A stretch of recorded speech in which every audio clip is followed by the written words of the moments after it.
This is Big Ideas from the ABC. Marhaba, my name is Zeina Daccache and I'm from Lebanon.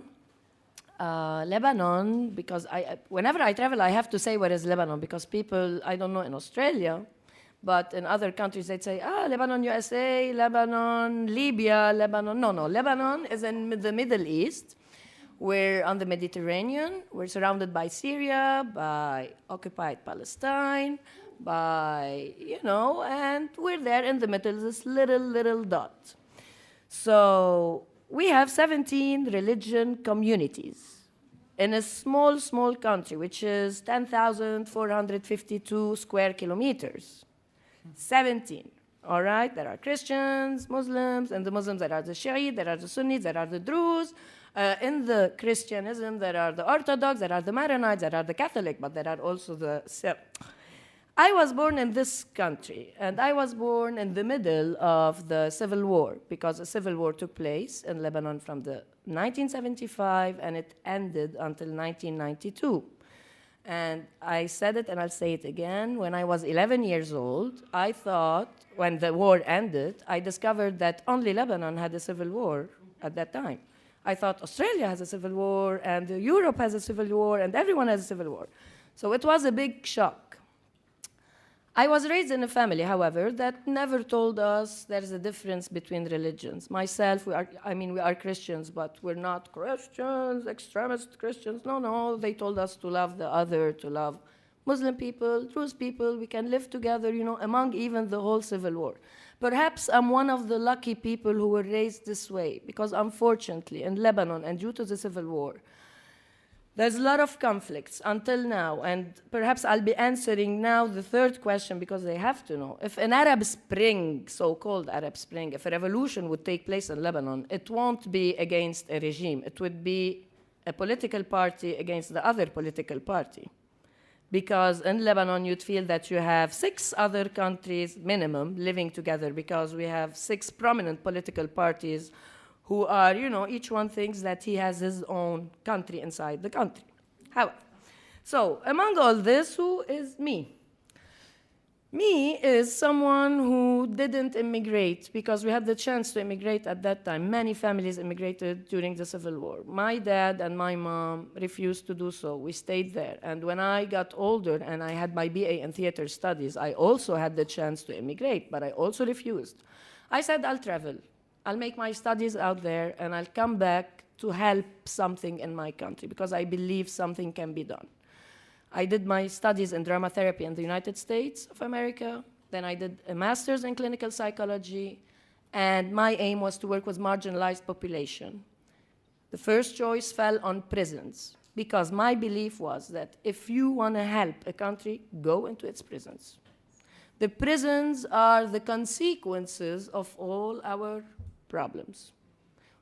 The one sitting in this prison is not, he was born. No one is born a criminal. There are economic things, there are war, there is segregation, there is racism that lead us there, there is the poverty, there is how we judge each other, the stereotypes that lead me to be more marginalized, and this is why I turn up to crime. And I knocked the door of our dear government to tell, hello, I have a project, let's work inside prisons, rehabilitation, drama therapy, doing theaters inside prisons.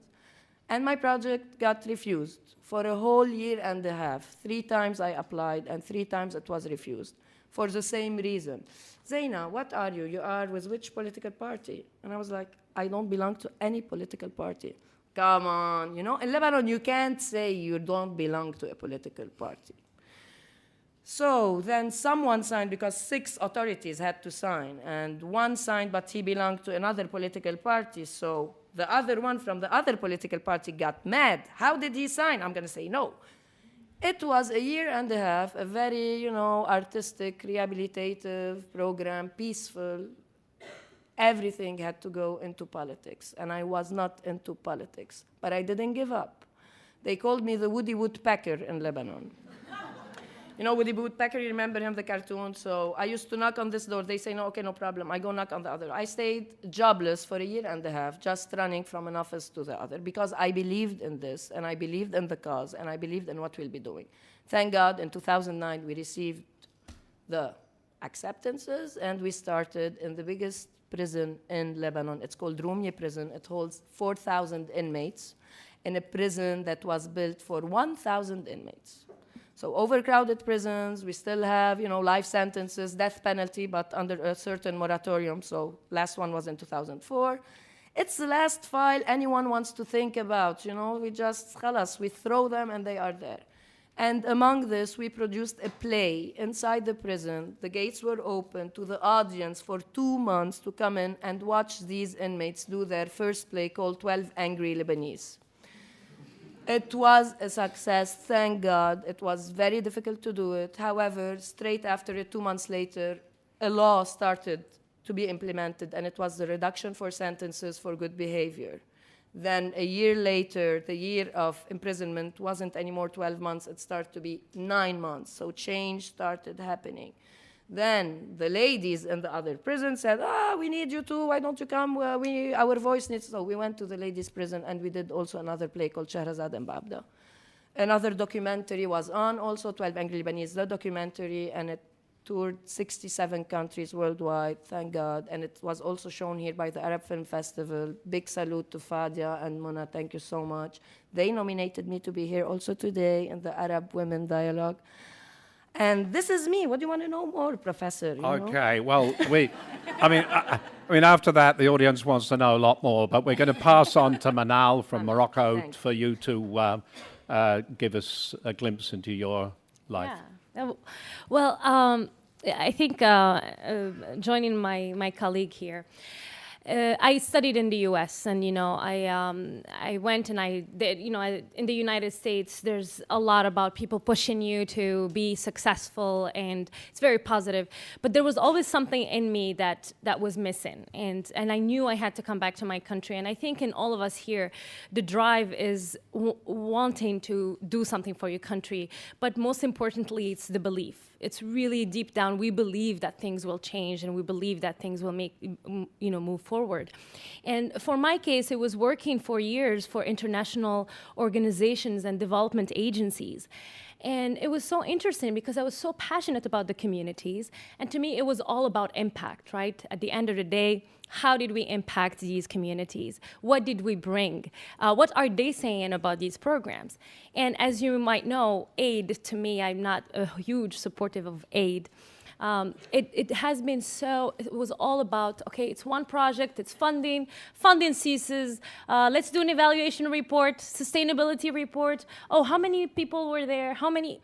And it's just so, it was so draining for me because I was part of the system, and I saw that in the women's eyes that, oh, we're product here, we're these beneficiaries, we're taking pictures of them and create an impact, but at the deep down, no real impact was really created.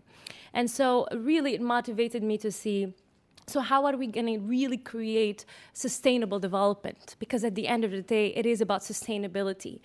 And it really starts from a shift in mindset, a shift in vision, and how you actually talk to your communities. So from seeing them as beneficiaries, to me, it was more as partners. These women are the one, I work with women artisans, and these women are the one that know best their communities. They know best how to solve their problems. The issue is how do we perceive them? And so I created a social enterprise, which is also very uncommon. I'm a for-profit, but also obviously a social enterprise. And to me, it's the most sustainable way because I come in, I talk to the women, I say, you are my business partners. And that alone changes everything. And because at the end of the day, she wants economic independence, and I'm very convinced women being economically empowered open doors to opportunities. Beyond, even if she knows about her rights, how will she act on them?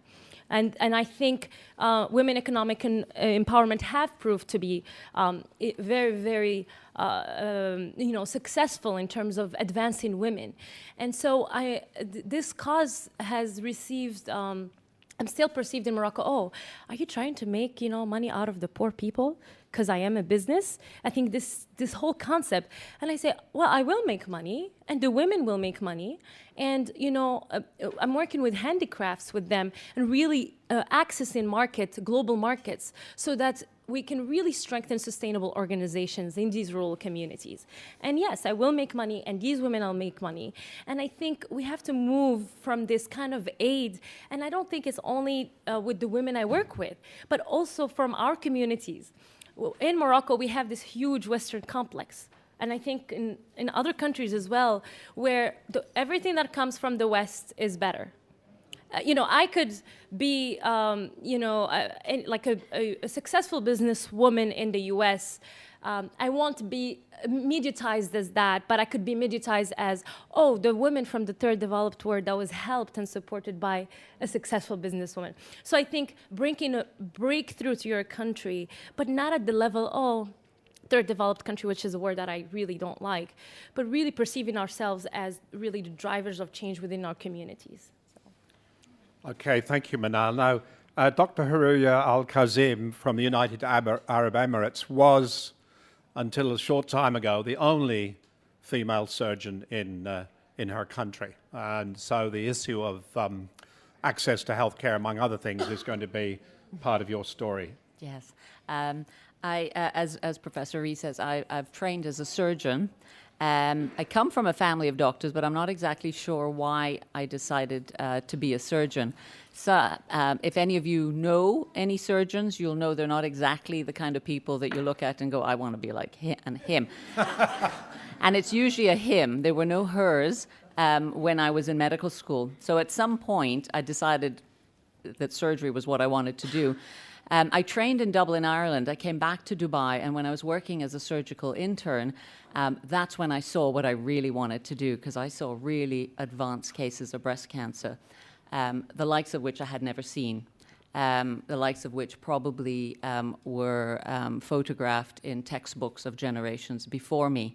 And it horrified me that women would leave disease on their body to such a degree that it would be so large, so painful, and in some cases so smelly, and not do anything. There are many reasons for that. We have a lot of taboos. We have a lot of superstitions. We don't say the word cancer. We don't say the word breast.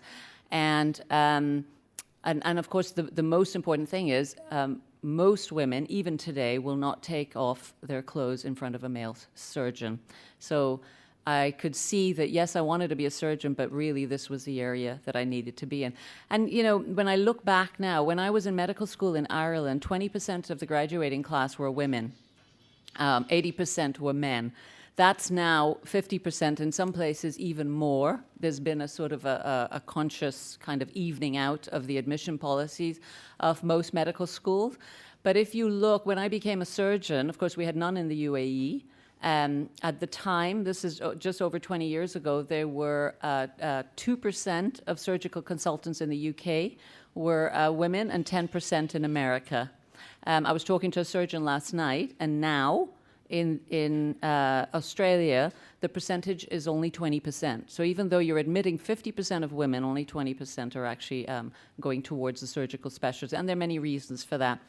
Anyway, I came back to Dubai after finishing up my fellowship in surgery and subspecializing in breast cancer, and then had to try and address the issue of the advanced cases that I was seeing. The story that everybody likes me to say is that when I actually came back to get my license as a breast surgeon, they wouldn't actually let me call myself a breast surgeon, because we don't say the word breast. We say chest in Arabic, but of course, if any of you have any medical background, you'll know there is such a thing as a chest surgeon, and they don't operate on the breast, they operate on the heart and lungs. So that was my first kind of obstacle. I had a lot of my audiovisual material confiscated as pornography, even little stick cartoons of the breast trying to teach women how to examine their breast. You have to show some kind of diagram of how to do it. And those were confiscated as pornography. So it took me a while, but we still went on and on, kind of, into the hinterlands, talking to women's group, talking to colleges, trying to get people to not feel shy to check themselves and not be afraid that if you find something, trying to just the things that you take for granted, the things that you already know, that the majority of breast lumps are not cancerous, that even if it is a cancer, you don't necessarily have to lose your breast. So we try to address that. I started an NGO called Breast Friends, where we produce a lot of educational material in all the different languages that we have in the region. Dubai and the Emirates in general, the nationals only make up less than 15% of the population. So we have a huge population that come from many different countries, and I address that with all the material that we make. We make it not only in Arabic and English, but Farsi, Hindi, Urdu, Malayalam, Bengali, Tagalog, French, several languages so that we're sure that we're getting the message out to everybody. More recently, as Professor Rees just hinted on, in Dubai we had a two-tier healthcare system similar to what you have here. We had a national health system where anybody who was in the country legally had access to pretty good health care for free. There was also a smaller private healthcare system where if you wanted things to be a little bit more efficient, you could pay for it or have private insurance that would cover you there. As of May 2011, this is coming now after the economic crash, the only people that get free treatment in the government hospitals are nationals. And they still haven't come to a point where they've mandated that employers actually provide health insurance for employees. So we have a huge amount of workers in the Middle East, the ones who build all the beautiful buildings, and lots of others who earn, maybe $500 a month, who, if they got breast cancer, would have to find $100,000 to pay for it. So it's really, and this is something that we're trying to address, and certainly through my patient advocacy group, that we're trying now. I tried to go after the insurance companies, and they kind of ganged up on me. And then now what I try to do is talk to companies and to try and ensure that the HR departments don't just look at the bottom line, that they actually look at providing healthcare insurance, especially for their female employees. Is there a chance of not looking at the bottom line? No, it's not easy not to look. I mean, that's what they look at, which is fine, but I need them to also read the content of the policy, because right now insurance companies in the Emirates, the locally based ones, do not cover a screening mammogram. They do not cover a pap smear. And, and if you look at America, where, of course, private insurance is a big deal, all but 4 states have had to pass laws that mandate insurance companies to cover those things. Because if you leave it to the insurance company, I mean, at the end of the day, they're a business. They're not really about healthcare. So, and we don't have in the Emirates right now any kind of body that controls the insurance companies. But it becomes a big deal, because when I'm faced with a patient who has a disease, who she can't afford to pay for, and we were talking earlier, it's your right. It's your right for healthcare, just like it's your right for personal security and your right to be educated, at least to a certain level. And I just feel, we have problems that we're trying to address right now on that. Okay, well, let's move more specifically to the issue of women's rights, because in Lebanon, as I understand it, there's hardly any political participation at the top government level for women. In Morocco, even though you've signed the UN Convention on discrimination against, preventing discrimination against women, 70% of Moroccan women experience awful domestic violence, and the penal code in the UAE entitles men, as I understand it, to physically chastise women. Their wives. So can we start off, find a bit of optimism about women's rights in Lebanon? It's very true that not many women are in the top ranks in the government. Let's say in the parliament, it's really nothing. It's 2.3%. However, it's not forbidden for women to enroll in the parliament. However, my main analysis of this, if you want, I mean, many women can, they can, why not? I can go now to Lebanon and say, yes, I'm... However, it's a whole mentality of patriarchal society. I believe that every woman who is saying, it won't work, it's always the same people, and they are men. especially that in Lebanon, it's been the same man in the leadership since I was born and before I was born. It's becoming really, this does not justify our passivity in a way, definitely not, but it became so much like, as if it has been there, it will always stay, and it's being given generation to generation. You'd see a kid of 4 years old, with a flag of his political party. I mean, he's 4 years old, and the media, which was a point that we'll be discussing perhaps in another panel, we should admit that the media is like brainwashing these ladies back in our countries. It's take care of yourself, take care of your hair, take care of your makeup, be most beautiful, and sit home and get married. There is no educational or whatever, something incentive. Get involved in politics. You can change things.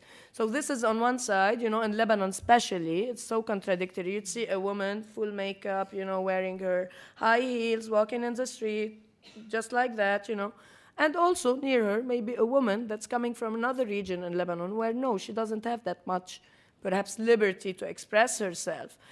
And see, we're even here, either there, and the intelligent woman, I'm not saying they are not intelligent at all, the other two categories, but the woman who wants to do things, who wants to achieve things, they are more and more a minority. Yes, we are a club of women, but we're not that strong to become more. That's it.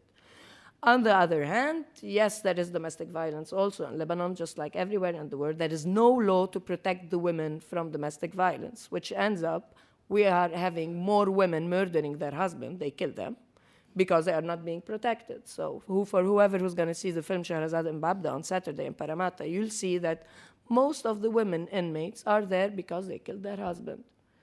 And is there any change with that? No, there was a draft. It's not signed. They are refusing it. Also for religious purposes in Lebanon. No, let's not go into this. So it's not being signed, and I believe crime will just keep on growing until then. Zeina, if you're a drama therapist, psychologist, and a comedian. Yes.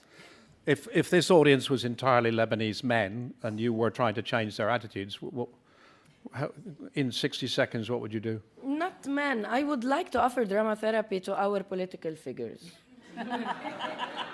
However...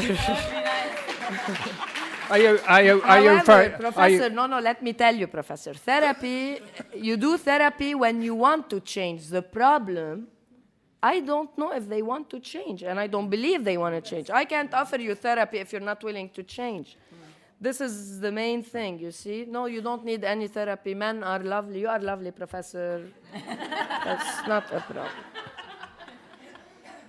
I'm tempted to ask if you'd go to Canberra and offer drama therapy to the federal Parliament right at this moment, but I'm going to desist. What about the predicament of women in Morocco?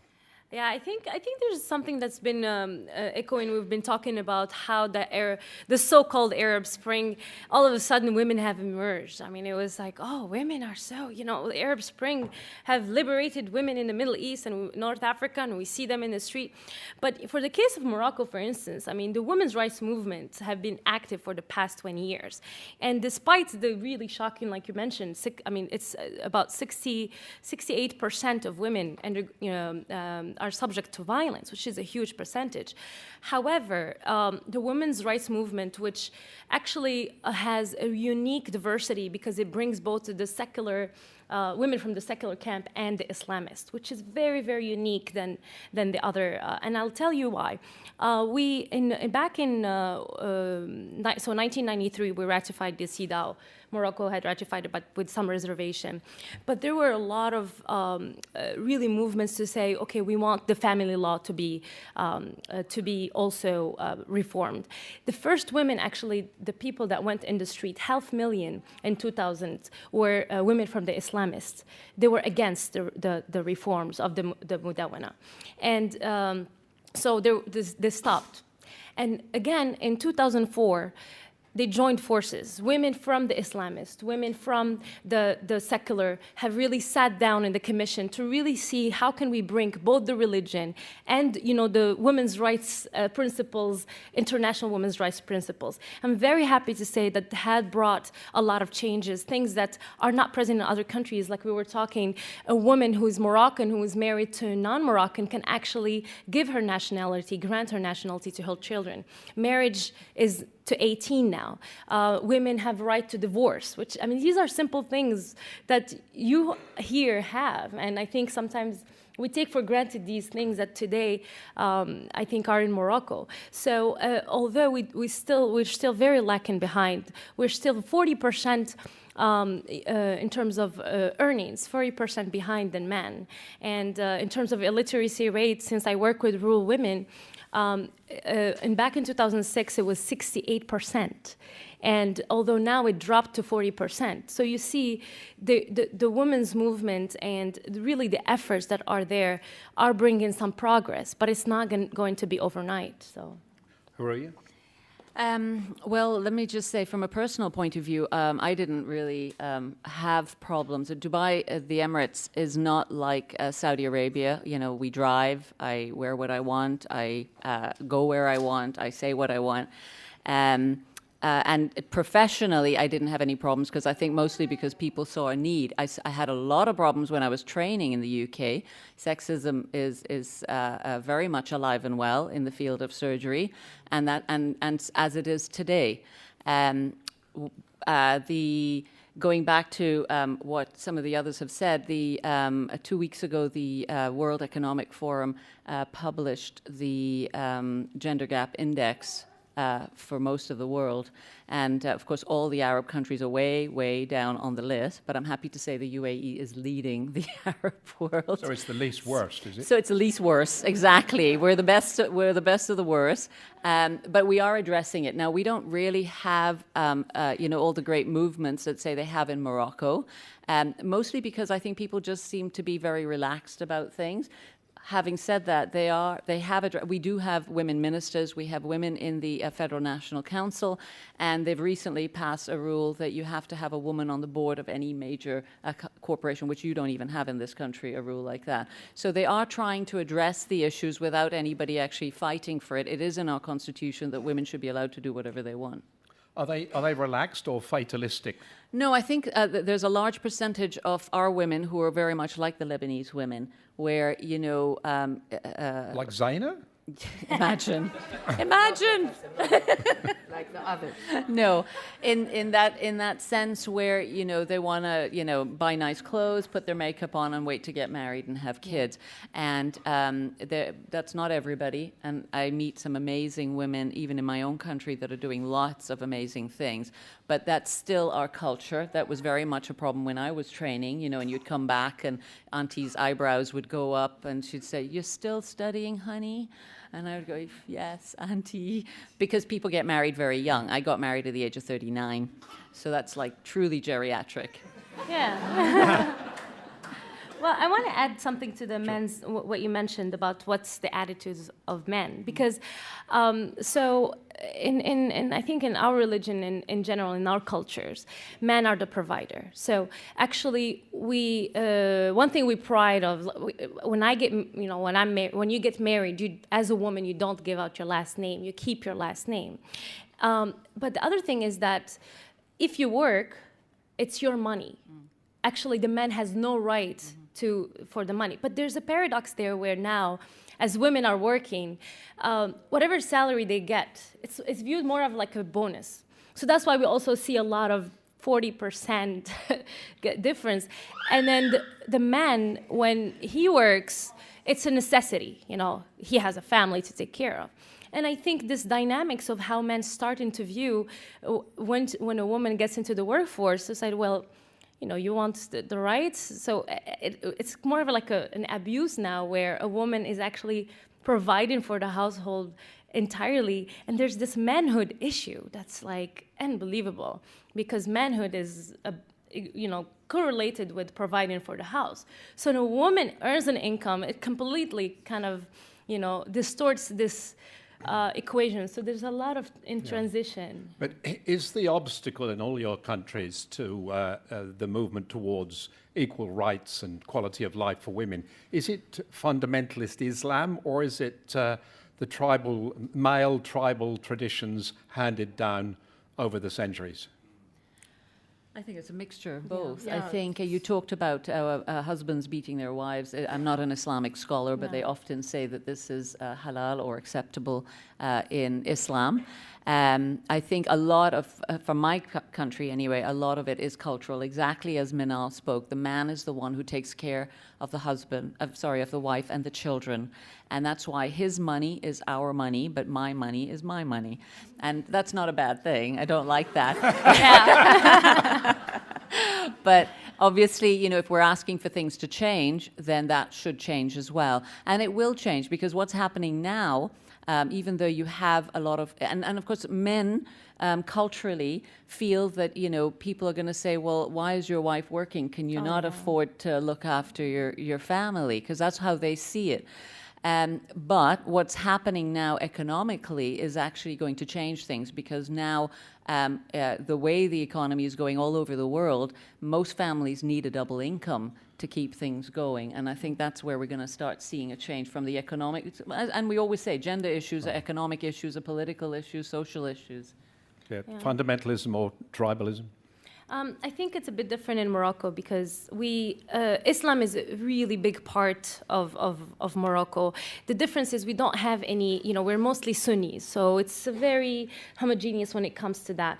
And for the status of women, you know, you see women in we have women murshidat right now, and murshidat means religious preacher, which is a big, you know, step.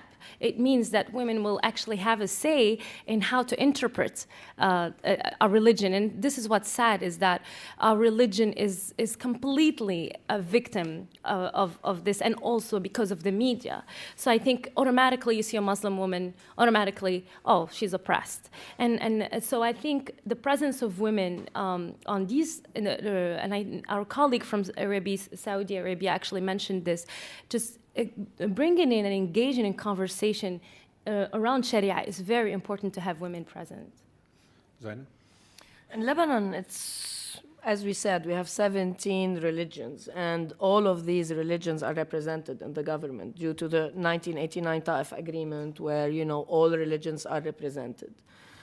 Our difficulty is making all religions say yes to a certain, you know, decision, to a certain draft of law. Yes, this is the main problem, you know, but it can be also the Christians saying no to a law, it doesn't suit us, and then the other. We have a government that is very linked to all religions, which might make it more difficult than, you know, a country where it's one religion ruling, it's Islam or whatever is the regime. In our country, it's really more difficult. Okay, can we move now for sort of 5 minutes on the optimism or about the Arab Spring, and whether it's misplaced, and whether, even if it has not occurred specifically in your countries, whether the prospects of change have spilled over? I start? Yeah. Okay. Lebanon didn't have an Arab Spring. That's, but I read on Google and on Wikipedia that we did have one. Yes. Which is Well, it great. Must be true. Must be true then. Must be true. Must be. This is why I'm telling you this, because this led me to do more research, and we agreed upon it, all of us delegates. Who invented the word Arab Spring? Yeah. We didn't. Not any Arab country invented it. So when you Google it, you go, it's a journalist from, I don't know which newspaper, he called it Arab Spring, so the Western word adopted it. It's beautiful, let's call it Arab Spring. Let's put Lebanon also, they had some, and another one had an Arab Spring. Which leads me to think, I'm so proud that what the so-called Arab Spring happened. I'm so happy for what happened in Egypt in the first phases. I'm so happy to what happened in Tunisia, all the kinds of. However, it reminded me of the 2005 in Lebanon. You know, we've been occupied for 30 years by Syria. This was also one of the consequences of the civil war. In 2005, we went, you know, on the we were like plenty of us in the streets, and we did our revolution. We said, go Syria out, and I don't know what. And Syria went out. You believe that? Yep. You really do? No. Okay. I don't want to be very skeptic about it all, but definitely there are huge efforts. Definitely what's happening in all the Arab countries is beautiful, but at times I really wonder who's leading it all. Is it us or not? I'm not sure. Really, I'm not sure. Yeah. Well, I think the word Arab Spring in general just means the diversity of the Arab world in general. And we have agreed as a delegates to call it the so-called Arab Spring. And for the case of Morocco, I think the so-called Arab Spring has really brought a lot of positive changes without it being radical and destructive in terms of security to Morocco.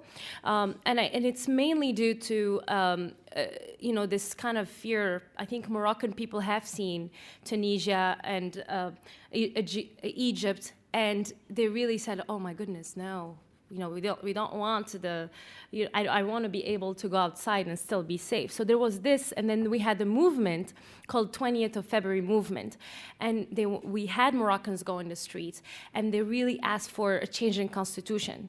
And the king, which is the king Mohammed VI, which is more of a moderate king than the older king Hassan Thani, he's done a lot of reforms and very well communicated, and he's been perceived as, the king of the people. So there is this huge, people love the king.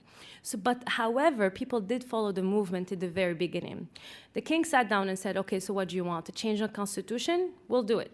So a change in constitution took place that actually people voted for. And there was a change in constitution where the king had to step down of some of his duties. And then the elections were so transparent that we also had an Islamist party, taking place. So I think that it made people more accountable. The Arab Spring, the so-called Arab Spring in Morocco, made people accountable. Whoever was going to corrupt was going to think twice about it. It also empowered people in the sense that I'm going to go in the streets and say whatever I want. And this has been before in Morocco. I think in difference than other countries, we were able to protest. We had a very vibrant civil society. I mean, you could go out and really push for your rights, but we still very much need a lot of efforts. And I think to me, the so-called Arab Spring is what happens next. It's more important. I think there needs to be more media about what happens next than the actual revolution itself. And what happened to the protesters in the UAE? They weren't protesting. You're talking about the ones who were Yep. arrested. They were not protesting. They wrote a letter that just asked that the constitution be followed as written by Sheikh Zayed, our founding father. That's about all I know, because to be honest, it's not out there. I don't know if you all are aware that there were several academics and thinkers who were signatory to this letter who were arrested. I don't know exactly what the letter said, and I don't know what the charge is, but the trial is on now, as I hear it. They're still in prison. Yeah.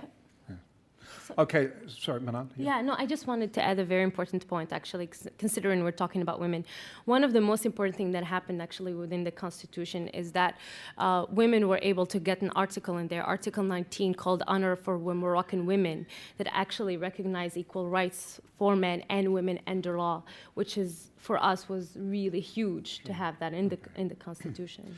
Now, are there issues that, in the short time that you've come to Australia, and you must have picked up something about the politics and economics and the worship of the free market, for example. Are there issues that you'd want to raise with us, that you want to take back to your respective countries? Mm-hmm. I realise that your colleagues from Palestine and Egypt and Iraq are sitting in the audience and are not on the platform, so you might want to speak for them. I think I can say something about that. What was so amazing to us is what a strong opposition the opposition is so strong, and I think the fact that you have a shadow, and we had the opportunity to meet one of the leaders, and it's just amazing that the opposition creates such a democracy, and I really hope that we can bring that to Morocco. But I was also shocked that in terms of women's rights in Australia, I really thought it was more advanced than what it is, considering especially a shocking number of 1 to 3 of women undergo violence, and I thought that was a very shocking number for Australia. So maybe that's a ground where we can work together as well. And I also found on the that gender gap index I was talking about that Australia is something like 26, and New Zealand is 6. So, so that's quite considerable. So I don't feel so bad that we're so far down that we can maybe catch up with Australia first. Well, we won't add anything. Yeah. Now, can I ask you a question about the uncritical respect for this thing called the free market that seems to be entirely fraudulent, and if you think about what's happening to Cyprus at this moment, a complete disaster. I mean, the essence of the free market is that whether you're a patient in one of your hospitals or a student in your schools or universities, you're only there as a commodity, and the service you might obtain depends on what you pay. Is there any, and I mean, the same absurd system applies in this country as well. And we're not thinking outside the box on that. But is there any beginning of awareness and criticism that people are not commodities, and that the quality of your life should not depend on the money in your pocket in your countries? No comment. Go on, Zeina, have a go at it. Really, have a go. No comment. Really no comment. Yeah. Go ahead. No, I was going to say, from a health point of view, yes, we are trying to address it. It is a big problem for us, as I mentioned, and because, they kind of, this is the way we have where laws are passed, but nobody thinks of the backlash, and we're trying to certainly push for through the Department of Health that that everybody, because it's not going to change what you just talked about us being, this is just the way the world is going now, and everything is about money, sadly, and certainly in our part of the world, and so at least everybody should be covered in some way. So if it's about money, then me as an employer should pay for my employees' health care. Right. Okay. And you mean if I was a fellow citizen, I shouldn't contribute to your healthcare, even if I don't know you? That principle is not talked about. I don't mind that, but we don't have that. That's the thing. Now, that's one of the attractions, I think, of the UAE. Why we probably have a lot of Australians working there is because we don't pay taxes, but as a result. Well, I don't know if you pay Australian. I don't want to talk for everybody. I'm just saying you don't pay taxes in the UAE. Right. But the problem is, especially with healthcare being so expensive, somebody's got to pay for it. And if they're not getting it from taxes, who's going to pay for that? I want to finish up with questions about humor and satire. Because one of the best ways across most cultures is to debunk authority, to bring to earth people who are overawed by their own importances through humor. And that really is your cue to start, Zeina. Well, in Lebanon, I'm a comedian, so I'm on TV also. Can you give us a couple of Lebanese jokes? No, please, no. It's a different humor, so I won't know how to translate them. But I've been on TV, it's been now 11 years, on a political satire show. So we satire the whole politics in Lebanon, and which is really good. We can do it, and people watch it, and it's a fresh air, Yeah, we learn to laugh about our situation. What are we suggesting as solutions? I can't tell you, but at least, yes, we laugh. Is it a bit dangerous to do so? Yes, we've had some incidents also by doing so, because at times when we go over the limit, who sets the limit? Our limit, by the way, only is not to imitate the president, This, okay, we can understand. But we were not imitating him, we were imitating other parties, other leaders, and the leaders there, they get so mad that, you know, the program is stopped. And so it's, again and again, I'm going to say it, every political party has his own rules. They are not set, but they are there. So this is how, it's about, you know, trial and error. We discover what we can and what we can't do, not only in the TV show, but in many things. Every TV now in Lebanon has its own political satire show, really. It's became like, you know, as long as the situation is going to be like that, okay, let's laugh about it. And the Lebanese, I mean, they are really known for their, what do you say, resilience, you know? Yeah, there's a bomb, okay, yalla, we go, we help. Second day, you know, we're walking in the street normally. We became at a level of madness that I can't explain to any of you, you know. So here, for example, at times I come here or wherever I'm in the world, and people might panic about, you know, something that really deserves panicking. I don't know what. Perhaps you'll hear the alarm in the university. It is panicking. A Lebanese won't move from the chair. The bomb is not there, so it's okay. It's okay, you know. It's unless the bomb blows. Ah, yes, there was a bomb, you know. No. It's sad. See, we're laughing, and this is what we do on our TV. We laugh about it, but it's so sad in a way. I mean, each one has its own things. So what do you laugh about in Morocco, Manal? I think that we miss that. We miss the humor. We're very protocol when it comes to, and I'll share with you a story. I was organizing this youth event, and we had invited the two ministers, and then, you know, they came, and as I see them, they were with the youth talking to them, and then the chief of cabinet came to me. He's like, "Oh, where is the VIP room? We need a VIP room." And I said, "There's no VIP room. Didn't you see the minister? He's just fine. He's talking to the youth." He's like, "No, how could this be? You know, you have to have a room." And he made the whole. So we were standing with the minister, and then the guy came in, and I said, and then I actually made the mistake. Apparently, I'm supposed to call them minister kada, and I was just calling them by their names. And then I say, "Oh, I'm sorry, I didn't have a VIP room." And then he said, "No, that's no problem." And it really made the other guy uncomfortable. But just to show you, there is still this protocol, and we were so happy to see the Australian. We met with two wonderful Australian women ministers, and, you know, they were serving us water, and it was this relaxed and very normal people, and I think we miss that, and I think humor. Maybe Zeina could come to Morocco and do political satire. That would be really great. Is that an invitation? Oh, yeah. What's the red line? No, really, what's the limit in Morocco? Well, the limit is, well, obviously you can't really do anything, you know. You can't do anything. No. I'll stay in Lebanon. Well, I'm worried about your safety. Okay. I love you too much. Thank you. Okay. Thank you. Now, could Zeina be invited to the UAE? Yes. No, she could. But again, there are limits, obviously. In fact, and I don't get out much, I have to say. I don't have much of a social life. But I did see an advertisement, and we do have these stand-up comics now, especially from the Middle East and Iran, who make fun of themselves. And it's hysterical for everybody. But there's actually now a local girl who's a stand-up comic in hijab, and she does it in English, and she's very funny. Can you mock Islam? In subtle ways. I don't think you can come out and mock Islam. Huh? No. Can you mock the sheikhs? No. They deserve it. Okay. You said it.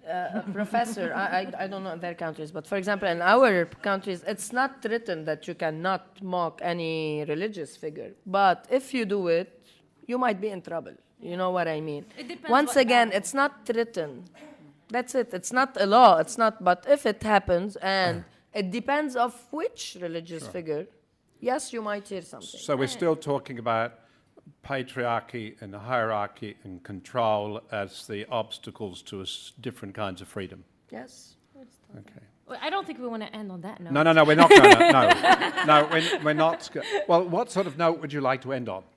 What I would like to end on is that, and this is for the audience, and because I asked myself, to talk to the audience. exactly, why am I here, and why are you here to see us? And the important message is, just as I came here expecting to see kangaroos bouncing down Liverpool Street, and it's not happening. That we are not one woman. There are many. We are a diverse group of women. We all look differently. We're still all Arab women. We all have our issues. I mean, what we found amongst ourselves, and each one of us really are amazing women, all fighting in various areas, but completely different. And so we're no different really from you. And a lot of the fights that we have are the same fights that perhaps you had, at the beginning of your country. But this is the important message, is that we're no different. We're not this kind of scary woman, with a niqab walking 10 paces behind her husband. And we haven't just come out since the so-called Arab Spring. We've been around since you've been around. Yeah.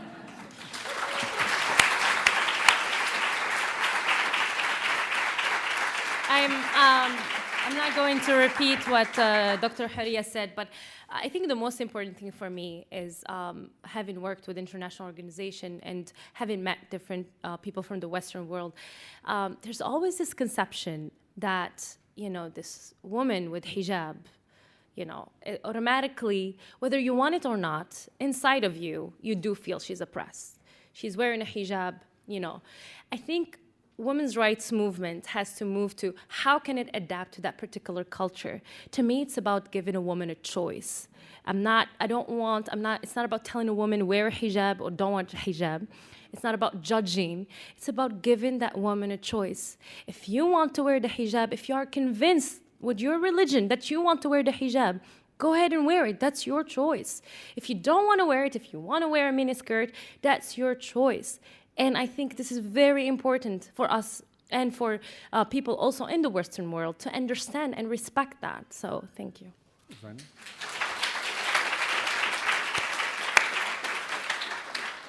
I'm going to end by a small story that happened with me about stereotypes, okay? Stereotypes of any kind, really. Let's take it to the generalized idea of stereotypes. So in 2006, after the July war between Lebanon and Israel and what happened, it was total destruction. So come the Western countries, and they started funding NGOs. I have my own NGO, and they said, could you really do a therapy program for these ladies in the South? They have suffered so much, blah, blah, blah. Okay, and when you write a proposal, you need to put objectives, and they need to know the objectives. So they wanted objectives as, save them from the trauma because they've been traumatized, and the big words of psychology and how she lost. And you go there, and these ladies, what they were talking about? Love, love, and then love, and they want to know how to raise the kids. Because for her, losing a house or this is her, her daily bread. She was raised by learning, this would be lost, but I will continue.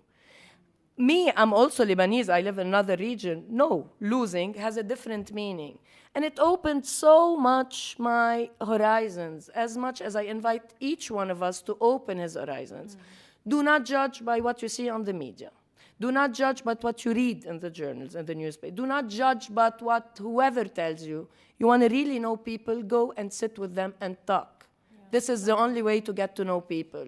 What is a problem for you might not be a problem for her or for him. And he has a different point of view. Let's just open our horizons, whether we're Arab, Australians, Americans, whatever it is. Even us as Australians, each one of you is different. So why the prejudice? Why the stereotypes? Really, that's the only thing I'd like to take from this whole dialogue. Thank you. Thank you for...